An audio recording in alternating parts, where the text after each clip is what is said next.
Excuse me, আমরা Rushanara relative. আমরা ওর সঙ্গে দেখা করার জন্য এখানে এসেছি। কাইন্ডলি ওকে একটু ডেকে দেবেন, আমরা ওর সাথে একটু কথা বলবো। হ্যাঁ নিশ্চয়ই, আসুন।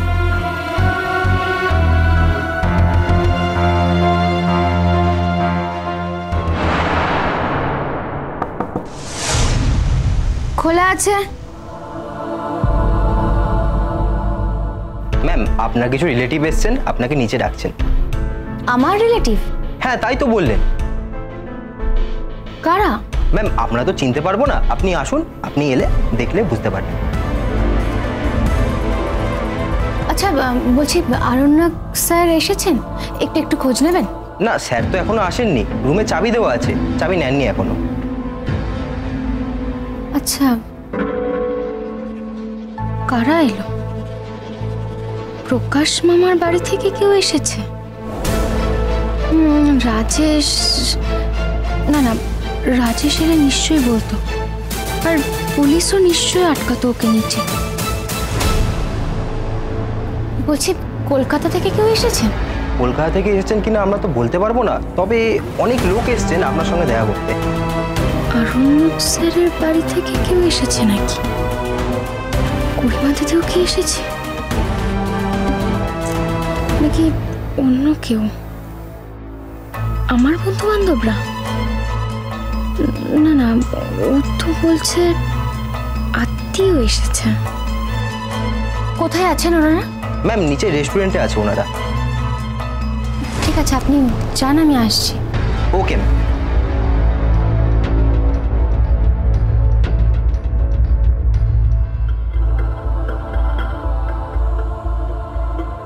আমি এটুকু বলছি, তুমি চিন্তা করো না।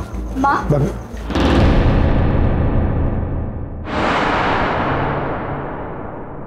আরে বাবা, দেখো সবাই কে আসছে।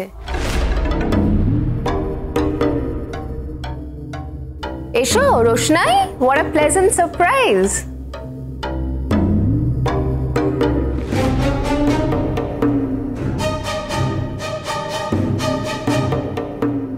তারপর আরণ্যককে দেখে বিয়ের ডিসিশনটা চেঞ্জ করতে হলো, তাই তো?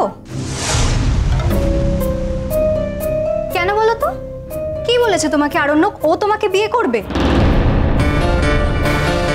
করিমা দিদি, তুমি এসব কি বলছো?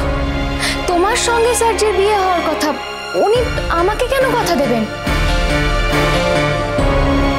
আর উনি যদি কথা দেনও, আমি বা সেই কথা শুনবো কেন বলো তো? তাই নাকি রোশনাই? হ্যাঁ, এখন যে খুব সাধু সাজছো, ভুলে গেছো মনে হয়, তাই না? আসার আগে তুমি কি বলে এসেছিলে?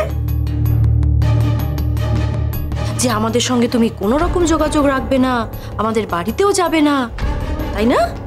এখন সব ভুলে গেছো বুঝি আমার ছেলেকে দেখার পর?